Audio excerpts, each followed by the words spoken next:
Liu Chong is notable for being one of the few Han princes who wielded genuine influence and military power during the Han dynasty's decline. His ability to maintain an oasis of peace in Chen commandery highlights his administrative and defensive skills. In 88 AD, Chen commandery was granted to Liu Xian, a son of Emperor Ming. Xian's descendants held the principality until 197, when the last prince of Chen was killed by Yuan Shu. Liu Chong was the sixth and last prince of Chen, unique in the imperial household in that he maintained his own territory during the final years of the Han dynasty, while the rest of the princes and marquis played no role. Liu Chong's exact birth date is unknown, but is estimated to have been after 124, and he succeeded his father as Prince of Chen sometime before 173. He is renowned as an energetic and capable individual, skilled with the crossbow, who authorized the text on the subject, the Nu Shu Bi Fa, Secret Methods of Crossbow Shooting. Based on the title and historical period, the Nu Shu Bi Fa likely contained detailed instructions on crossbow-related techniques, such as mechanics, construction, and optimization.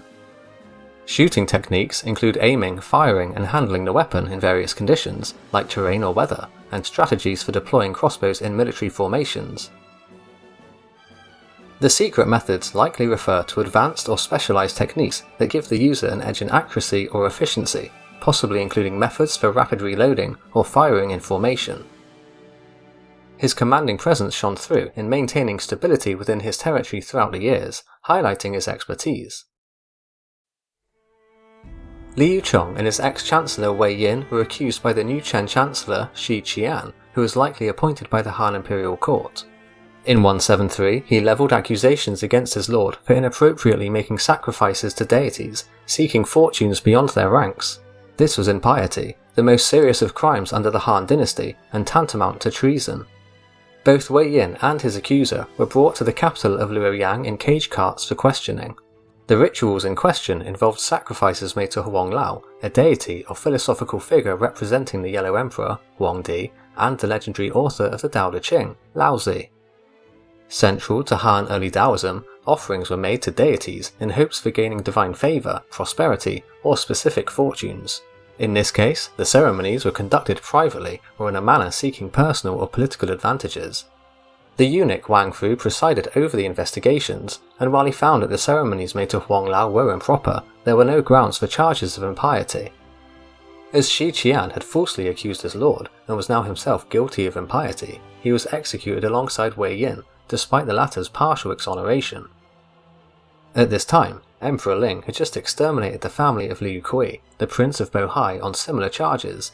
To avoid more bloodshed in the imperial household, he closed the case against Liu Chong. When the Yellow Turbans rose up, many of Liu Chong's peers were chased out of their fiefs. He prepared by raising a force of several thousand archers, then fortified himself in his capital. His formidable reputation kept the populace in line, and the Chen fief was unscathed by the rebellion. This action helped solidify his reputation as a capable leader. By the time that the coalition was being formed against Dong Zhuo, Liu Chong rallied his troops in their support, and styled himself the general who supports the Han. He moved his troops north to Yangxia Commandery to join the blockade, but the coalition quickly fell apart due to infighting, so he returned to Chen. Under Liu Chong's leadership and as Chancellor Luo Jun, Luo Tong's father, the kingdom of Chen became an oasis of peace and prosperity as China descended into civil war. He took in over 100,000 refugees from neighbouring territories, and his actions positioned him as a defender of the Han dynasty. But he declared his territory the independent kingdom of Chen, rather than claiming to restore the full Han Empire. His focus was on protecting his people and creating a safe enclave, which contrasted with the ambitions of the other warlords. Just south of Chen, across the Hua River, Yuan Shu declared himself emperor in Shuchun, but he soon became the target of the other warlords for his audacity, and was eventually defeated by Lu Bu. Yuan Shu couldn't sustain his army, so requested supplies from the Chen fief, but was refused by Luo Jun. Yuan Shu responded by sending an assassin to kill both Luo Jun and Liu Chong.